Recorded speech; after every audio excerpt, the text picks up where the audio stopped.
Stiff truth.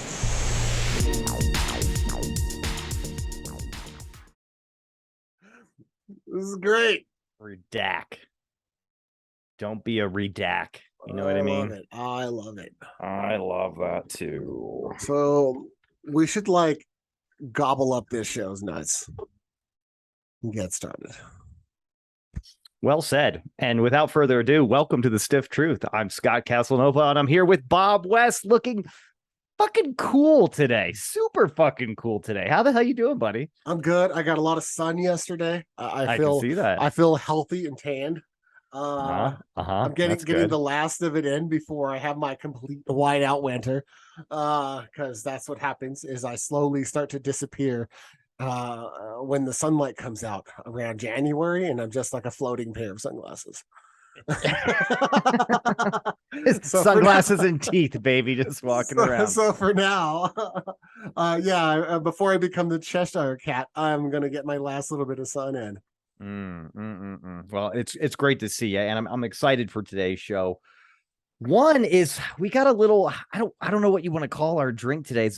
Is it a spinoff? I think it's safe to say it's a spinoff of a Stiff Truth classic, if you ask me. But what would you say? It's a variation of sorts, right? I wouldn't say this is an original cocktail. Well, it's you can look at it from two different lenses, right? You can look at it from a Harvey Wallbanger twist, right? Or you can look at it from a screwdriver twist. No, sorry, not a screwdriver, a tequila sunrise twist, right? So it can go kind of either way, but in the end, I am having myself a Freddy Fudpucker.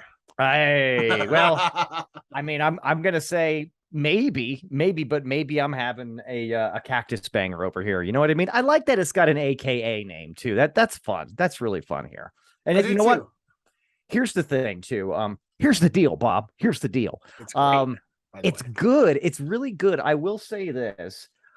I'm not a huge fan of tequila-based drinks outside of margaritas, typically, right? And the first couple of sips of this bad boy, I was like, oof, because the way it's put together, everything in there, the Galliano, the orange juice, I'm expecting almost no aftertaste because vodka's nice like that, right? It just kind of, it's very maskable, so to speak. But this has got a little bit of a bite back, and I'm okay with it, though. I think I'm going to be okay. It is fun to mix it up, though. I mean, essentially, the only thing that's different from this drink from a Harvey or Wallbanger is you switch out the shot of vodka for a shot of tequila. Now, I used silver tequila. There's lots of tequila out there. What did we go with at the one? I used Kirkland silver tequila. Let's get down to brass tacks.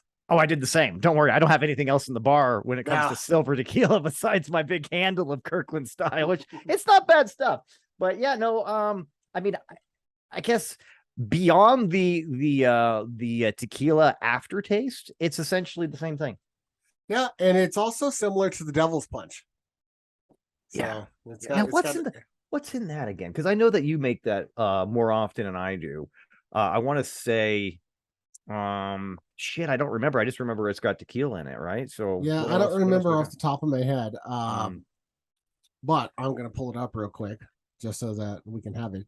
So it's 2 ounces tequila, 1 ounce triple sec, 1 ounce limoncello. Oh yeah, okay. So that has limoncello and triple sec instead of Galliano.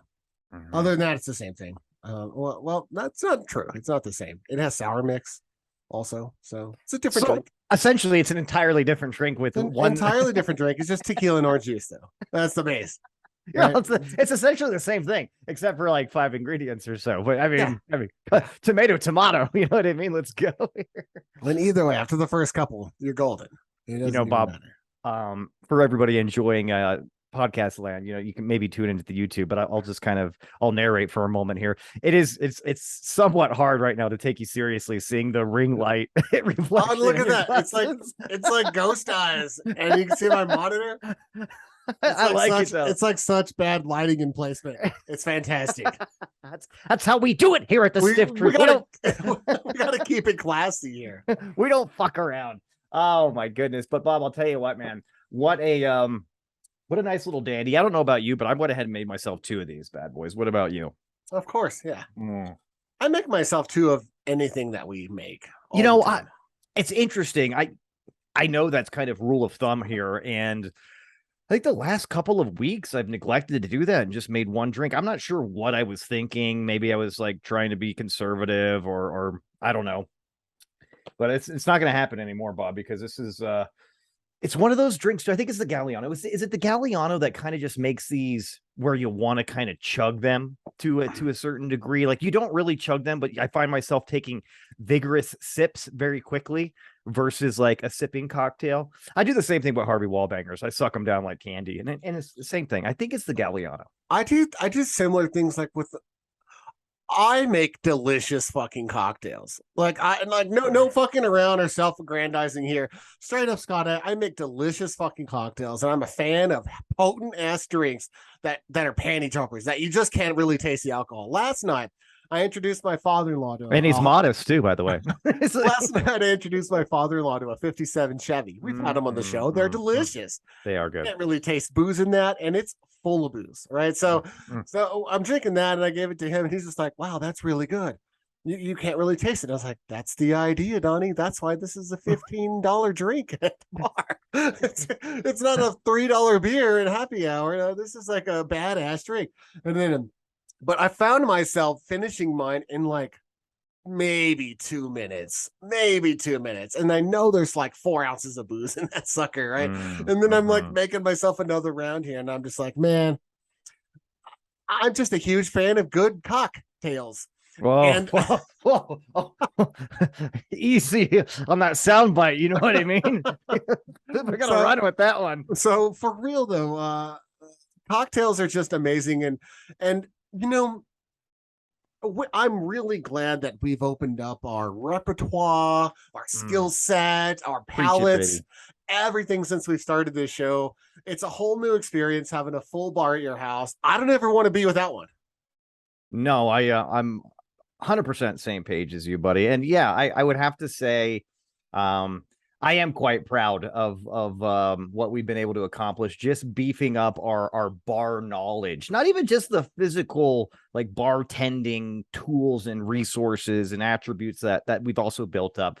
But I mean, we know a lot about cocktails, right? And I'm gonna, you know, what's going to be interesting here too. I'm gonna actually I'm going to actually publish the redacted show, and it's just going to say Bob's a big fan of cock, and then redacted. And then I'm going to redact just tails because that doesn't need to be out there. So we don't have it in the show notes, but we have to talk about this redacted shit because for one thing, it's fucking hilarious, I think. So for those that don't know about the Mar-a-Lago thing, pretty much everyone knows that Trump got his house raided for top secret documents. Yeah, everyone knows that.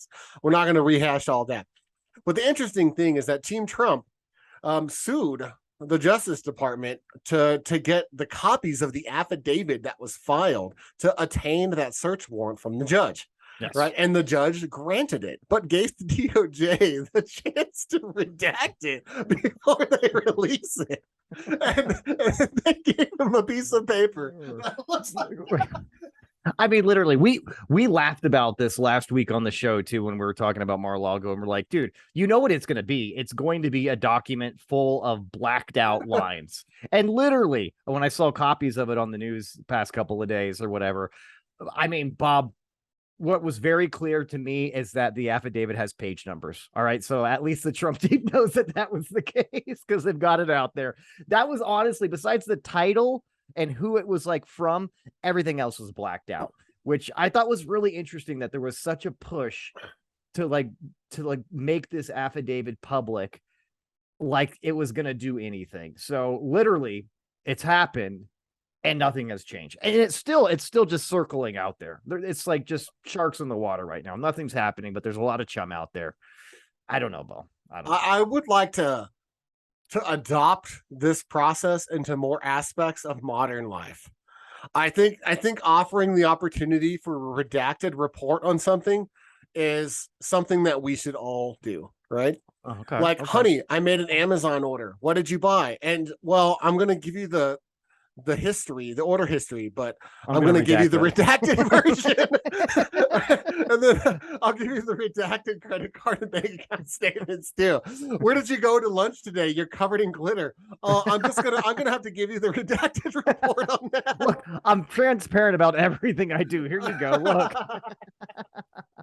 No, for real, dude. I think it should all be. I think everything should have the opportunity for us to be able to review it and give a redacted, acceptable version to someone that's requesting information about pretty much anything in our life. Like when the IRS comes knocking and they're like, "Do you have the receipts for this?"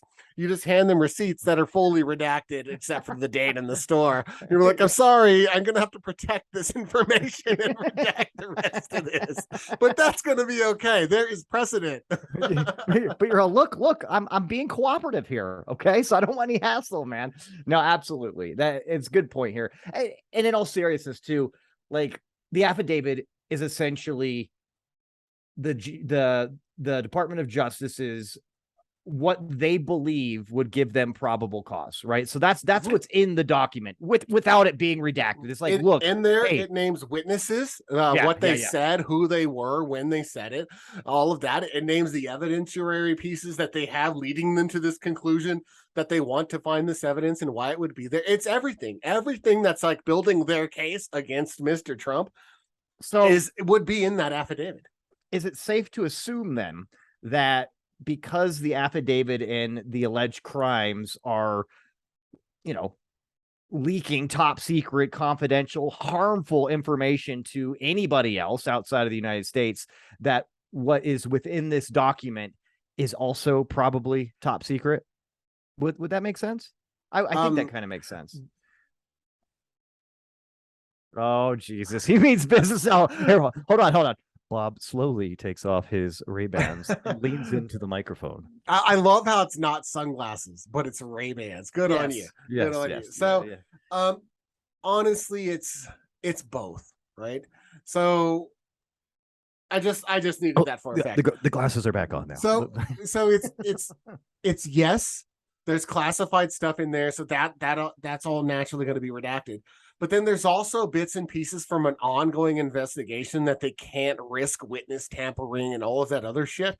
And because it's an active investigation, presumably for to present evidence to a grand jury seeking an indictment, right? So, well, I would guess that's the rest of the redacted. And then I think that it ended up looking like this page here, just as a big middle fucking finger.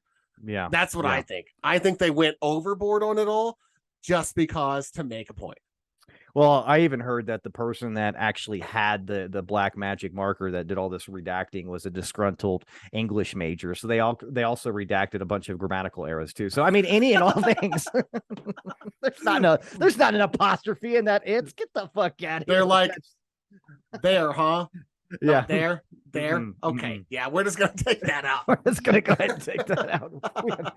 How are we even supposed to know what you mean? We don't want to mislead the American people here. Jesus Christ. No, it's interesting too, because again, because we had and I think everybody is kind of interested in the fallout, the solution, the verdict. I mean, however you want to look at this, depending on what side of the aisle and what you really give a fuck about. You could illustrate that like a bunch of different ways, but still nothing is happening, Bob. Nothing is happening. There's a lot of noise back and forth and nothing's happening. Well, and the affidavit was just at least nothing publicly. Yeah, nothing publicly. And the affidavit was just like a laughable, like, gesture of nothingness, right? You're just like, here you go, it's out. And Trump's all, see, exonerated. I told you. Like, he just holds up the paper that I have behind me. See, innocent. You got nothing. hey, Bob, read behind the lines. Honestly, I'm the greatest man that's ever lived, and this says that I am just Jesus Christ, and you can't do anything to me. But yeah, seriously, man. So to be continued, I guess we can say, as we continue to watch this circus just go back and forth. I have no idea. Now, I'll ask you this. We talked about this a little bit, I think, last week, too. How do you think, because I watched some political commentators do little opinion pieces on it today, go back and forth. How do you think this whole situation, this whole fiasco is going to impact the midterms come November? What do you think? Is this helping Trump? Is it strengthening his base? Is it giving the Democrats more ammunition? Like, what do you think really is going on? I don't know if you'll see anything else public before the midterm elections. I don't think you will. I don't think they'll be close enough to like an indictment, and maybe they will. If you see anything at all, there'll be an indictment. But if you don't see an indictment, I don't think publicly there'll be any more information than what we already know, because they already did this. They obviously aren't going to give us any information off of this, as per the redacted document. That's a black piece of paper. But again, it's an ongoing investigation, so they're not going to speak on it. They're not going to speak on their tactics. They're not going to bring up witnesses. They're not going to do anything like that. They're just, only thing that we're going to hear isn't probably going to be from the media, not the DOJ. That's my big guess. And then after the midterms, we'll kind of see where this all lands, because it takes cases a long fucking time.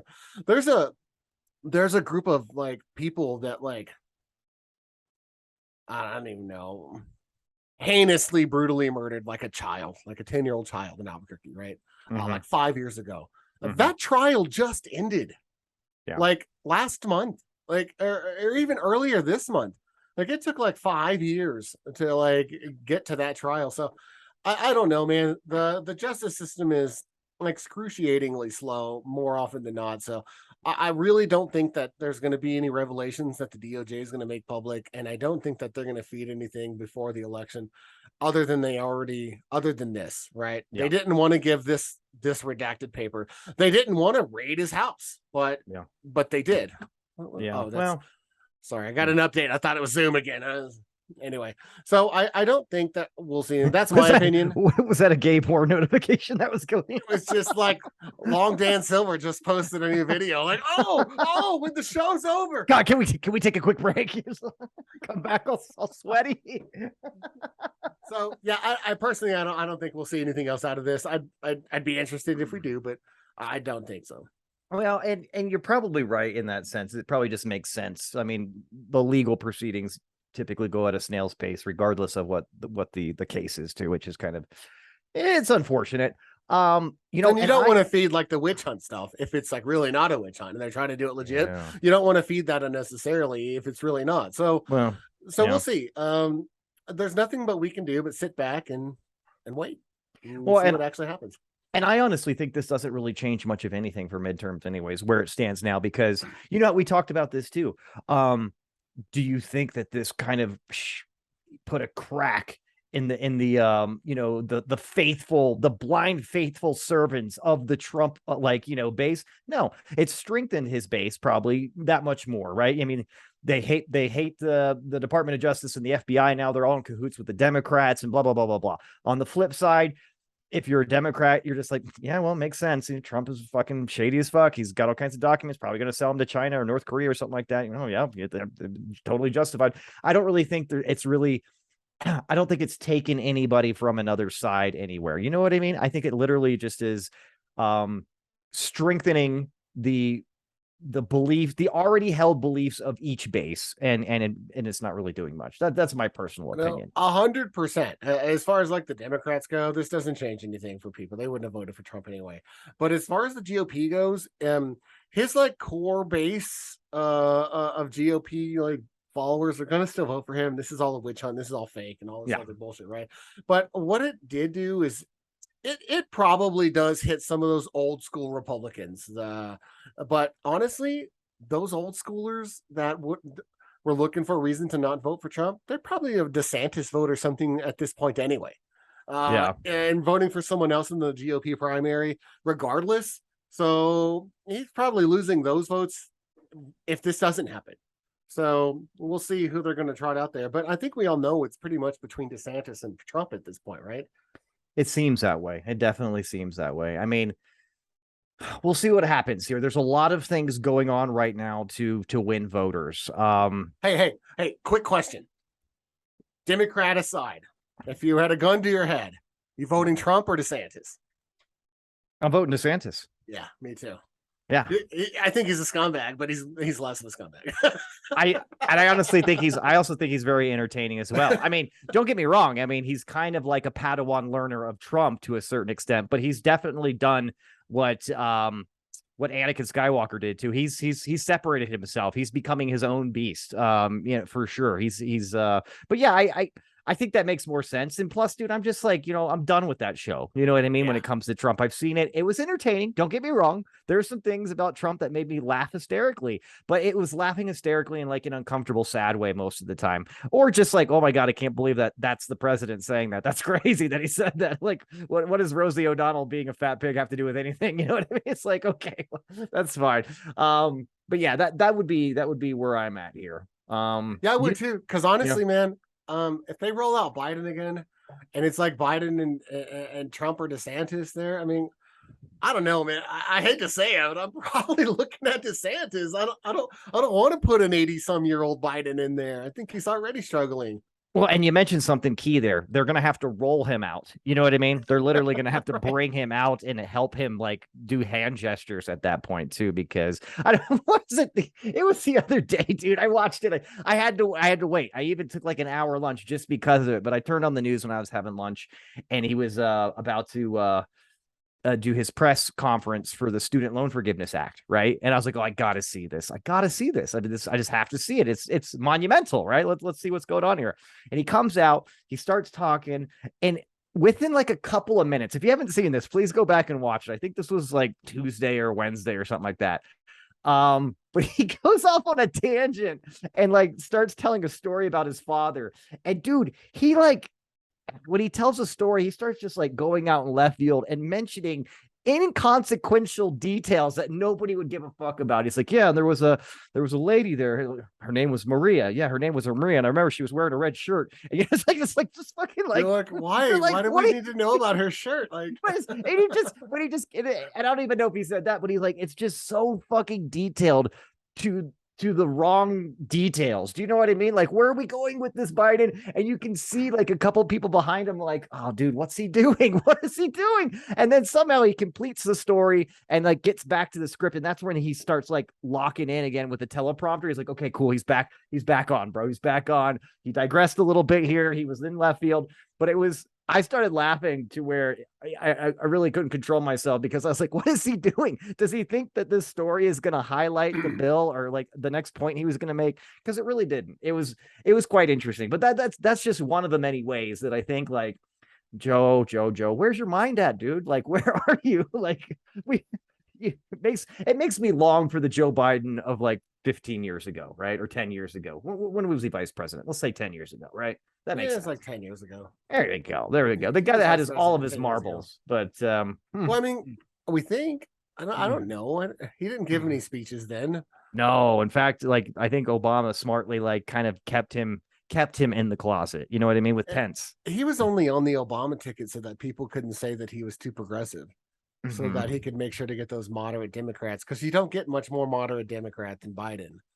I mean, I would say, let's say Manchin maybe, but he's a conservative Democrat. He's not a moderate Democrat. Oh, did you see? That was it. Did you see something else hysterical? Dude, when Biden was done signing the student loan forgiveness like act, like, just again, that where it's like it was like a press conference too kind of deal, but there was like 5-6 people standing behind him, and Manchin was one of them, and he literally gives Joe Manchin the pen that he signed the document with, and like Joe Manchin's like, what do you want me to do with this? And he's like here you go. He's just like, I don't want this. Is there like a more progressive person that wants to keep this? This keepsake isn't doing it for me. Oh, dude, it made me laugh because I was like, what is he doing? Oh my God. But see, this is the wrong kind of humor though. Similar to Trump's, the Trump era too. There's a lot of things that happen there. You're like, this shouldn't be happening right now. But speaking of the Student Loan Forgiveness Act, a lot of noise here, bro. A lot of noise. A lot of criticism from Democrats too. What are your initial thoughts on this? You know the details, right? Yeah, of course. It's taking the rest of my student loans almost all the way. So I'd paid off my student loans completely. So I'm in that boat, right? So I can relate to the people that are like, well, I paid my student loans. And so it's like, well, yeah, but wouldn't it have been cooler to like when you're almost done, if someone's like, hey, that last 10 G's I'm going to pay for you, you'd have been stoked, right? If that happened like fucking 10 years ago when you're still doing it, yeah, it'd have been badass. You wouldn't have complained a lick at that point, right? And that's valid. I think that there probably should be something in there for people that have paid their student loans off. And completely as to maybe let's still give them an opportunity to write off maybe 5 G's of tax credit over the next 5 years. Like every year you can write off a G of tax credit if you paid your loan off in the last 10, 15, 20 years or whatever it is, and help those guys out a little bit in the form of tax credit, because they're already paying their taxes. They're just saying we'll give you a slight rebate off of your taxes that you already paid and make that a little bit less because you did pay off your student loans. And when we did, that's just me personally. I think that would be a good idea to quell some of the bitching coming from people that have paid their student loans off. Well, and here's the one thing I want to say just about that point. Like at some point in time, there's going to be people that maybe paid unfairly, and then you're going to do something and change it to where there's going to be a line in the sand where like, hey, that was then, this is now. So to me, that when I heard that those complaints from people, I was like, shut the fuck up. That's literally saying that when you ended, it's like saying when you ended slavery, hey, wait a minute, you can't end slavery because I was a slave, but it's just, it's very odd. Like, when are you going to actually be able to do it if you don't pull the trigger eventually? You can't, there has to be a cutover. Yeah, you can't be thinking in the past about that kind of shit in that sense. So that to me was interesting. It's like, dude, don't be fucking salty just because you had to do it. Be thankful that it's getting done now. Now, like you said, I do agree with you. Anybody that had student loan debt that affected their life over the past like 15, 20 years or something like that, get some kind of additional tax credit, this year, next year, whatever it is, right? And my thought process on this, Scott, is how many of these loan companies got a fucking bailout in 2008? Like all of them, fucking Freddie Mae and fucking Freddie Mac or whatever, those huge companies, they were a huge student loan provider 15 years ago, and they took bailouts. So if you're telling me that all the people that didn't pay their student loans or whatever, that's still like, those never go away. You always have to pay them. Even if you claim bankruptcy, you still have to pay your student loans, right? But the people that have already written your shit off and sold it to a different creditor now get funded your shit back and get a bailout themselves. Like, that's okay. But to give someone 10 G's back, and let's be honest, if Joe middle class person went and their parents didn't have any savings for their college and they didn't have straight A's to get a full ride, they have to go to a school, they're trying to go to a good, let's say a good, I don't know, agricultural school to become a horticulturalist or an agricultural fucking whatever the fuck scientist for farmers, right? They make good money or whatever. That's a $40,000 a year loan. That's 160 G's, right? Off the top that they're going to be paying back at like fucking 6% interest or whatever the fuck for like 30 years, right? And so, oh, well, let's pay the $10,000. That does nothing for these people. Yeah. So some people it helps and some people it doesn't. And I just hear so much from the people that have either already paid theirs off. Like I said, I paid mine off, but then I took some more at some point. So I do still have some I'm paying off again. I've been going to school since the beginning of time, so that makes sense. My fucking education is time itself. It's fucking crazy. But anyway, and then there's the people like, well, I didn't have to take any student loans. Well, congratulations for you. Congratulations. Being a fucking genius or getting a fucking having someone pay for your shit, right? Yeah. So that's fantastic for you. So when it comes to all this, you can't make a policy that's going to be good for 100% of the people, right? You can't please all of the people all the time. No. You can please all the people some of the time and some of the people all the time. You know the adage, right? But what can you do that's going to overall help the most Americans, that's most beneficial for the country and helpful moving forward from this point where we find ourselves? The 10,000, like I said, probably doesn't do enough for some of these bigger people that have a lot of bigger loans. But you know what? It does stuff for the single mom or the poor kid that went to community college so that they can become a medical assistant. You know what I mean? And now they have a good 50K a year job and they're climbing out of poverty, right? And they're changing their lineage, and their kids are going to be going to college, and they're changing that poor history of their family. And so it helps those people a ton, because all of a sudden, even if they had 20 G's in student loans and they had Pell Grants and they're getting assistance, that can all get covered. So if you are poor enough to qualify for a Pell Grant, right, then you get 20,000 relieved, not just 10. Yeah. So and that specifically targets the not poorer, but the people with less money and less access to money to pay for their school. And so those people that did pay cash or whatever that can do that and that didn't qualify for grants, because if you don't qualify for a grant, you're making a lot of money. You are, because they're pretty lenient with the what they give you. Like, you can get a grant if you're making like, $50,000 living on your own, you can still get a grant, right? So so that kind of eliminates the people that are taking advantage of it. But overall, I think it's a really good effort and a good foot forward to help out a large group of Americans, and I think that it's I don't know. It's the Star Wars thing, right? The needs of the many outweigh the needs of the few, right? And I think that doing it this way is helping out more people than it's hurting. Yeah. Well, it's interesting too, because I really don't have too much of a strong opinion about it one way or another. What I have listened to is arguments on both sides. One is like, who's going to be paying this debt? It doesn't just go away. The money is still owed. We're going to have to like find the money, or at least write a very large IOU, which America's fantastic at. So, I mean, just go ahead and put it on our tab kind of deal. This one's COVID. You might want to hold on to that one. So there is that. And then I've heard arguments on both sides of the table too, like this is going to help lower inflation, or this is exactly what's going to make it worse by just like, again, like, where's this money coming from? It's probably going to be coming from the American taxpayer. So, I mean, I can see that. The one thing that I thought was pretty interesting here is I think that it's definitely a good gesture. I think it's more a gesture for securing votes for the midterms for people that are 18 to 29, more than actually really addressing a problem. Because I think they're more addressing a symptom with this rather than addressing the disease. Do you know what I mean? Like, literally the biggest problem in my mind is that it costs so fucking much to go to a school, not even a private school, an in-state state school. The stats are right now, what I saw earlier, it's over $9,000 a year for tuition to just an in-state school. Double that or more if you're out of state, right? Oh yeah, it's way more than that. That's fucking asinine, dude. I want to say it's like 13 a semester for A&M. That's in-state. Dude, when I started going to school in the year 2000, it was like $2,300 a semester or something like that. I took 9 credit hours, and full terms right now are 15 credit hours. I took 9 this semester, and it was like $4,300. That's fucking crazy. So I guess maybe it's like 9 or 10 G's a semester is what we'll call that. 20 G's a year to go to UNM. Now, and I know the cost of everything has gone over the last 20, 30 years, but the cost of fucking higher education has exponentially increased for no fucking reason, way ahead of all the other increases. Well, not for no reason, Scott. They like to make money. They do. They really do. I know.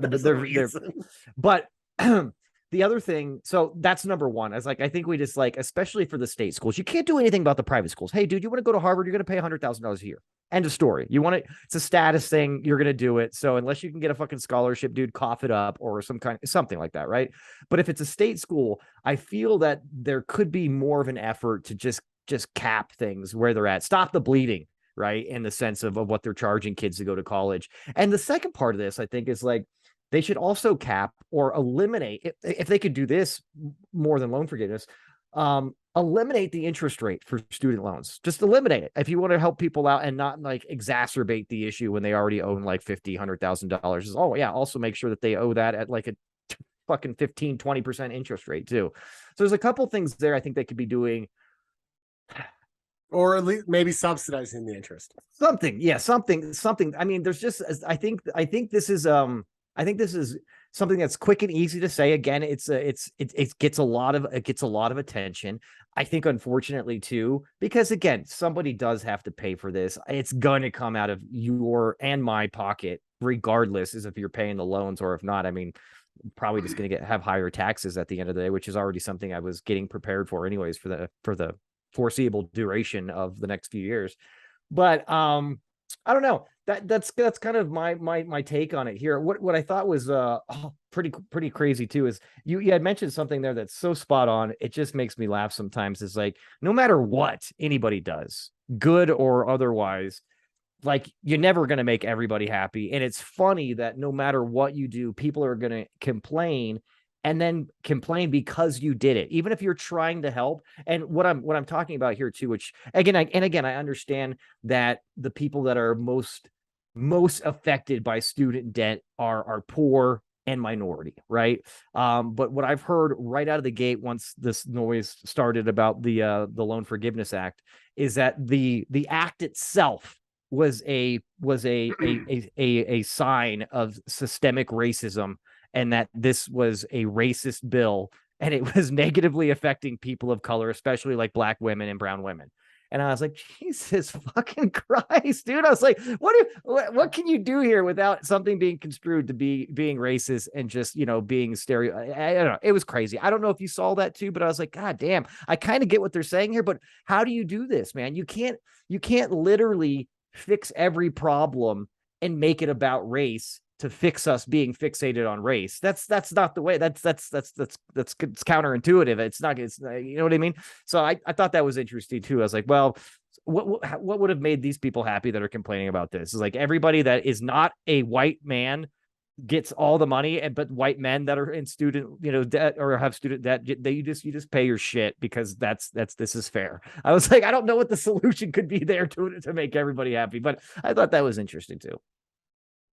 Did you see the White House call out people talking shit about the student loans? Oh no, I didn't see that. Okay, I'll circle back to that in a second. Okay. So a little tease. But I like that. I like what you did there. So one thing, I was looking at Forbes, right, and in who's paying for the student loans, right? Mm-hmm. So the White House, little Forbes.com, right, had an article.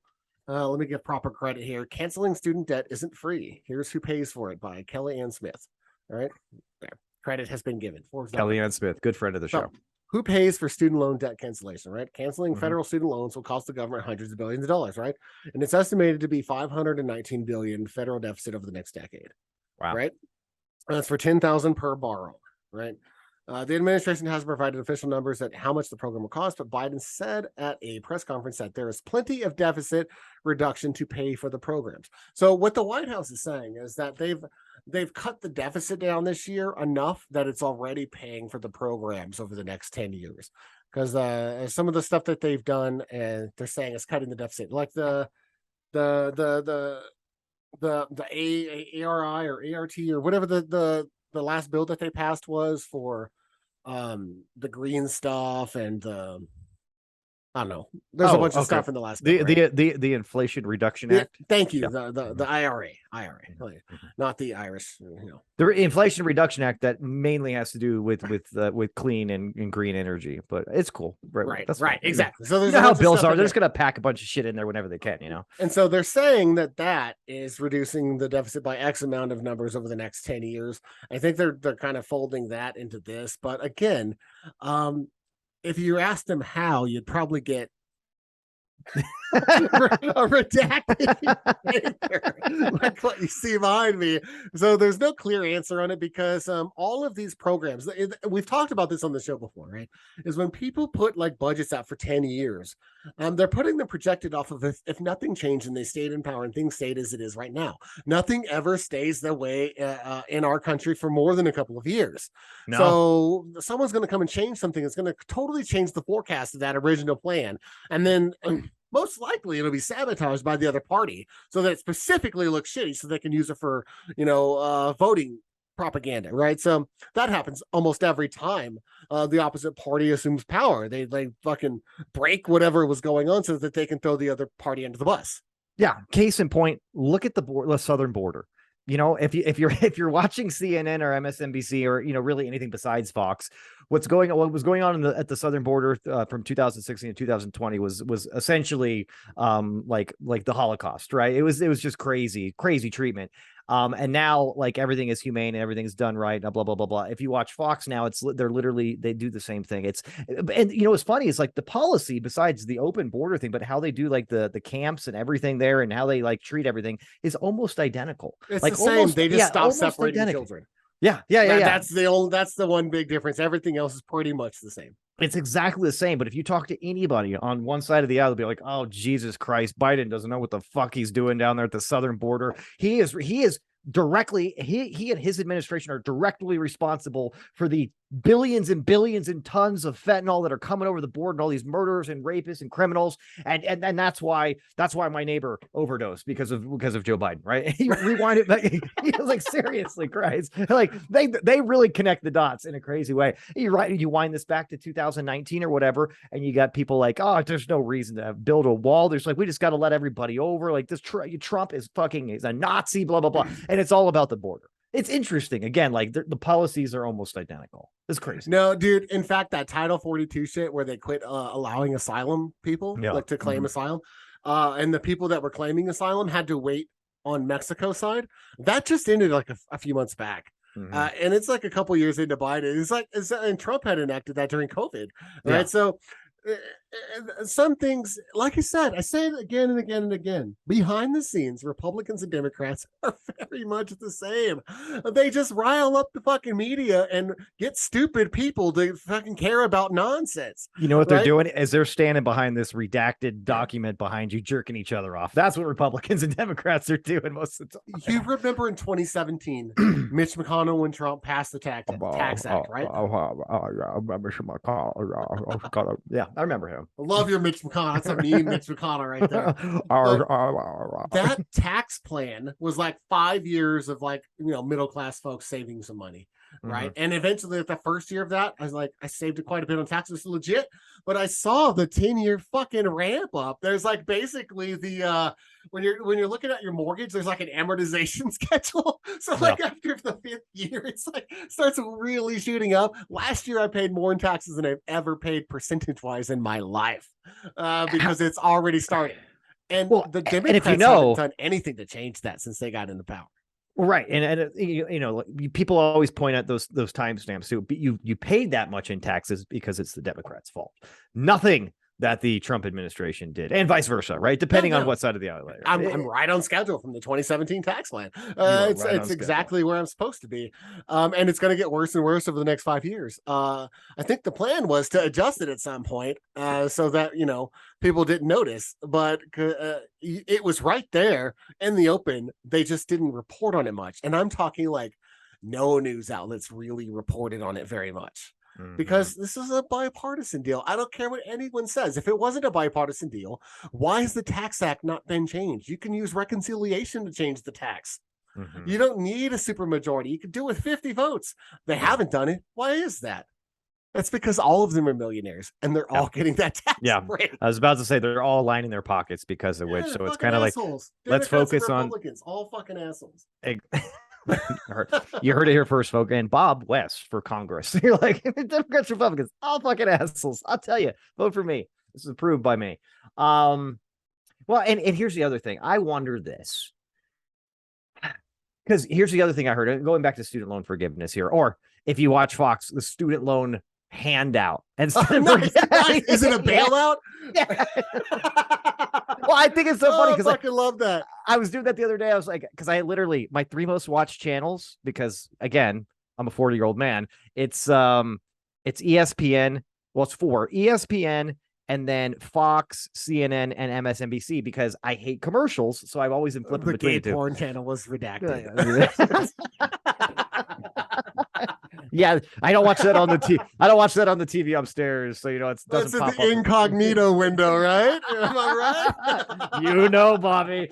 But it was funny that I was going back and forth, and it was like the subject line at the bottom of the screen. It was like student loan forgiveness, student loan handout, student loan bailout. Just depending on where you were going. It was pretty interesting how they were looking at it. But what I was going to say is, one of the interesting things that I heard, which I do understand this more than the people like, well, hey, I already paid my student loan debt. It's not fair that the other guy gets the benefit that I didn't get because the timing wasn't right for me. What the fuck? Blah, blah, blah, blah. It's like, what about all the people that didn't go to college, right? That are really hard up and need help. And especially if you point to why are they doing this now? Because of COVID and all the financial pressures that have been happening over the past couple of years. Okay, I get that. So how do you help those people? Because you can't bail out student loan forgiveness if they don't have any student loan. So what I heard, and I think this was the guy that's running for, I want to say he's running for congressman in Ohio right now, Democratic guy, but he was really riding the fence real hard about everything when I was watching him get interviewed. But he's like, what I would propose is a tax cut for the low class and the middle class. And I was like, yeah, I mean, that's how if you want to cast a net and help everybody that's having a tough time, is go ahead and just pull the throttle off of the extreme taxes on the poor and middle class for a little while. That seems to me that might work pretty well. Now, you're not going to get the instant gratification of like opening up your student loan debt and seeing 10 G's, 20 G's just wiped away like with a click of a button. It's actually going to take some time, and you have to actually be smart and manage your money and the tax money that you're saving, and do something good with it. So I don't know if that's going to work out equally for everybody, but what are your thoughts about something like that? I love it. I would even take it a step farther and say if you make below a certain amount of money, you get 100% of like state schools and JUCO for free. You just get it fully refunded in your taxes. You just got to find a way to make that initial payment, or maybe have some sort of opportunity scholarship for someone for their first semester to start that train. Right. And get them that first semester. And then when they get it, they still get the tax credit if they abide by the scholarship and complete their shit, so that they could use that tax credit to pay for their next semester, or even have the option when you're doing your taxes to automatically fund that into your bursar account with your school.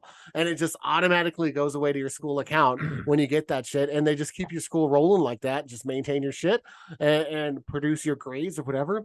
And if you make too much to pay your taxes, or you're making money outside of school, so you have some fucking Airbnbs kicking off or whatever, and you're doing well, and then there's a limit, and you have to start at some point pay for shit, because it should be free for everyone, 100%. But there's no reason to give someone that won't even notice paying their tuition free tuition. There's just no reason for that. All right, there should be, if you make like a couple $100,000 a year, this 10 G's a semester ain't really going to affect you too much, and that's reasonable.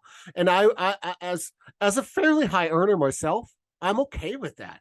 Many companies reimburse and all this other stuff. There's different ways around it, but I would say that especially for JUCOs, because how much can a welding certificate at a community college to go get in the trade? How much to like go get your journeyman's license to get that all funded for? How much could that change a family's life?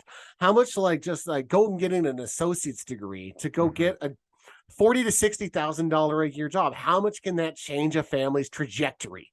It could be the complete difference. So I would say that I think you're right on with how I would be open to expanding it even more. And honestly, if I had to pay a little bit more in property tax to get college free for everyone, I'd fucking do it. If I had to pay a little bit more, and it's the same as the healthcare thing for me. If I have to pay $5,000 extra on my taxes to get my health care, that's fine, because I pay $8,000 a year in health care. So whatever. But it's a similar kind of thing, though, right? Because I'm going to have to pay my kids' tuitions. So if I have to pay a little bit more in taxes to send my kids, and it's just like, well, what if you don't have kids? Well, first off, you're part of the problem. You're the reason that we need fucking workers. But I would say that it's at least something that we should dedicate a government-funded task force to evaluate and look at the logistics of it and look at what's the benefits of it. And I don't think we can just write it off and say, well, capitalism. All right, if it's solely capitalism, why are these fucking colleges getting money from the government? Yeah. Fuck exactly. That. It's not pure capitalism. There is government money funding into schools while they're charging people fucking cash to go there. That's kind of horseshit. If they're so good at running their business, then they shouldn't need any extra money. This is why the airlines should just be let to fail. Well, I don't even understand why it changes from primary school to higher education in that arena, right? Like, why is it that your kid has to go to a fucking elementary school, a middle school, and a high school, and if not, the parents can get in trouble or they need to be homeschooled? Something has to happen. You have to go to school. But then as soon as you graduate, you're like, hey, if you would like to continue going to school and like, master in a trade or in some kind of, field and get a degree, now all of a sudden you got to give us $100,000. You have to get into massive debt. Yeah, you have to get into massive debt. That's not how we did it for the first 12 years, but who fucking cares? Those years are over. Let's not live in the past. Okay. How about those schools that are doubling up and offering fucking associate's degrees by the time you graduate high school? So you actually can get into programs and get an associate's degree and your diploma at the same time before you go off to the 4-year school, essentially making it a 2-year school. 2-year, yeah, essentially, yeah, making it more of like an associate timeline, but getting your bachelor's in that time frame. It's interesting, dude. I mean, it's one of those things where it's like, again, it's the transitionary period is what fucking fucks with people. Do you know what I mean? Same with the student loan forgiveness, with paying for school, how we pay for school. It's like once we get there, it would be all good, right? Like if we decided, hey, you know what? Everybody that has kids, and I'm just throwing out a random idea. If you have a child, you're going to pay more on whatever taxes. So you're basically paying for people to go to school, whatever. You're hopping in that pool. Yeah. You're like, hey, I'm going to have a kid. This is one of the things I'm doing. This you're already kind of agreeing to pay a lot of money for the rest of your life anyways. Here's just a little bit more, which makes sense, right? So, but what fucks with people again is like, well, I'm not doing that now, and this is going to change everything, and this is going to be a lot more expensive, blah, blah, blah, blah, blah. And they can't see beyond like that initial heartache, right? Or that financial burden to see, well, it's all going to kind of be a wash at the end of the day. Because if you think about it, and here I am kind of talking myself into an idea of socialism, no, I'm just sitting back and just absorbing it in. Right, socialist ideology coming from Scott. But no, again, like it's going to be a wash eventually, but people cannot get past the initial shock of the transition, which kind of puts everything at a Mexican standoff, a stalemate. You know what I mean? You're like, no, but we can't do that because the X, Y, and Z. Because think about it.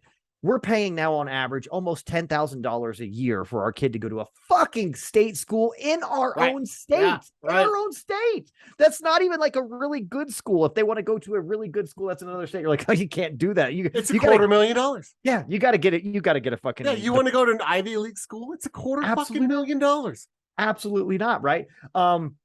But you think about how much you pay there, and if you paid an average of, let's call it throughout the year, an extra few $1,000s on taxes, and that was spread over every tax-paying American throughout whatever. Sure. So there's like 350 million. There's probably like 200 and something, whatever, that are taxable, right? I think that would probably like take care of things to where at least like school and going to college, yes, these teachers should make more money. They definitely should. Their jobs are more elite. They're supposed to be even more dialed in and more experts in their field than like primary school teachers or what have you.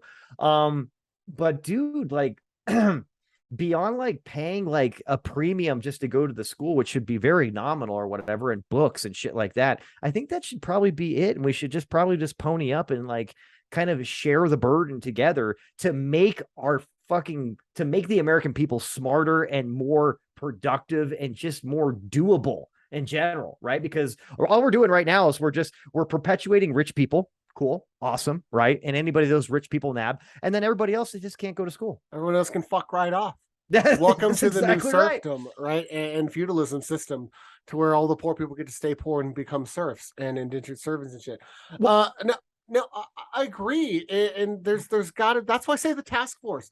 There's plenty wrong with the school system. There's plenty wrong with our current loans and all of this. There's plenty wrong with the privatization and profitization of all these schools and how they're making their money. 100%. Why the fuck does public school end at 12 when it should end at 16? Yeah. And then everyone has a degree. We're one of the only industrialized Western nations that doesn't offer fucking college to their people. Yeah. We're the only ones that like say you have to get into the debt and the rat race and the fucking the racket here to get involved. So I'm circling back now to my T's, right? There we go. Right at the end of the show. I like how you do that. So there's plenty of stuff that was there's the it's not fair, not fair. Like nothing is fucking fair, dude. I did not sign up for Freddie Mac and Fannie Mae and GM to get fucking saved in 2008 when they fucked everyone. I didn't sign up for that. I didn't sign for Delta and American Airlines to get saved.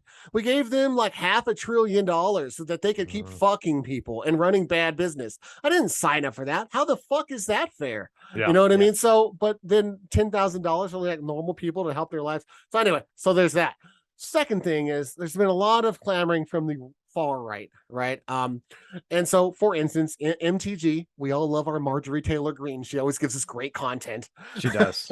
She does. So she said in an article from CBSNews.com, I pulled up. I just needed her quote because I already knew what had happened here. Come on, give it to me, baby. She said, "Quote for our government just to say, okay, well, your debt is completely forgiven. It's completely unfair." So.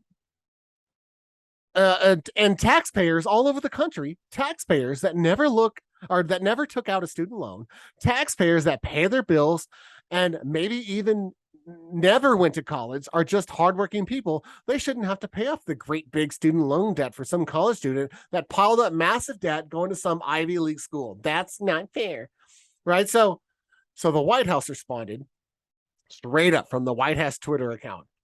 There's the picture of the video on Newsmax, very reputable news source. Very, very reputable. Yeah. And showing her quote and everything. And then they say Congresswoman Marjorie Taylor Greene had $183,000, $504 in PPP loans forgiven. That motherfucker, right? That's cold coming from the White House. And then they else. proceeded to call out several other hardline GOPers that were bitching and complaining about the bill. They started calling out all of their PP loans amounts and naming names. They went off for like half a day just naming the amount that all these people got, according to the White House. Let's see. This is from Buchanan, Representative Vern Buchanan of Florida, GOP representative. He said, I quote, I know firsthand the sacrifices people make to receive an education. He says, Biden's reckless unilateral student loan giveaway is unfair to the 87% of Americans without student loan debt and those who played by the rules. According to the White House, Buchanan had more than 2.3 million in PPP loans forgiven. So, again, I'm going to say, behind the scenes, Republicans and Democrats are not very different, especially at that level. Jerking each other off, I'll tell you that. And don't get me wrong, before we break for the day, I do not think that higher education should be free, because if it's completely subsidized for the government, then you have a government-run program, and we all know how it'll suck. How great well-oiled machines those are. But let's just fucking dial down the ridiculousness a little bit and make it fucking affordable for everybody. Now, and I know that's relative, and I know there's that's murky, but literally, if it was like $1,000 a semester or something like that, I think that's fair. You know what I mean? Dude, I really do. That's JUCO. JUCO's junior college, by the way. For those stiffies out there that are wondering what the fuck I keep saying that for, junior college or community college, they're really in the same breath there. I thought it was just some kind of Jewish gang that you were talking about. I didn't even know. So I mean, that thing. I think I went to Central New Mexico Community College for my associate's degree, and I want to say I'd usually pay around $1,500 a term for like a full load. That makes sense. It was like $400 a class or something like that. And can we afford for that for people to have a 2-year degree? Sure. Why the fuck not? I just don't think that that's a lot of money considering how many people are actually going to go, right? How many people are going to not meet the requirements and stop receiving the money? Because there's going to be people that take it for granted, or young people that don't take it serious, so I think in the end, you're going to eventually weed out and get the people that are serious, the working adults that are trying to go to school in their evenings and better their families' lives and everything. Can we afford $1,500 every 6 months for a fucking, family living below the poverty line to help? Yes. Well, and it's still enough money to get somebody vested in what's happening. You know what I mean? Like, right. It just is. And if it works there, and there's some great teachers at junior colleges and community colleges, why can't it work at it? And again, I'm not saying don't change anything about Ivy League. That you do you. You're a private institution. Do you? You're going to get plenty of fucking participants in your college just because people want that. Yeah, the rich and the brains. That's what goes there. And they want that. You're going to have you're going to have your fucking millionaire fucking professors that are there. That's fine. Leave it there. But if you're at a state-run school, let's dial down the ridiculousness a little bit, not fucking rob everybody in America to try to get an education and to try to better their life. I mean, Jesus Christ, bro. There's no reason to handicap people and basically to like slap their wrist because they're trying to like do something better with their life. You know what I mean? It seems like we should try to make that as frictionless as possible, but that's not the case, Bobby. I hope that changes. How much time do we have left? We're out of time. Completely? Pretty much, yeah. I mean, Wow. we're getting close to the hour mark. Did we just really spend an hour talking about student loans?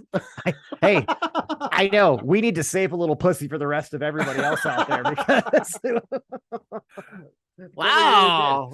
Yeah. I had a couple more things that we could mention, but you know what? It's okay to mention them at another time if you'd like. We're okay gonna roll that on over to the next show. We're gonna be okay. We're gonna be just fine. Oh my God. But seriously, Bob, well, I am completely out of my cocktails. So I've been out of my cocktails now for about 20 minutes. I don't know about you, but again, just like we said at the beginning of the show, I sucked these motherfuckers down quickly and they were tasty. I think I'm probably also drinks fast. Oh, as Bob said last week, these drinks can be somewhat of a boxer dropper for some folks out there. That's right. Well, fuck, I had a hell of a time today. I don't know. What a great show. Who knew that student loans would be so entertaining for us, but somehow we dug in and just produced some, once again, just killer content in all my modesty today. Yeah, modest rainbows and sunshine Bobby West over here. That's for damn sure. Don't worry, he'll tell you how great he is. And that's not redacted. Keep it going. Well, don't forget to tell your friends, like, subscribe, ring the bell, all that shit. Yeah, Scotty, bring us home, man. Guys, thanks for joining us.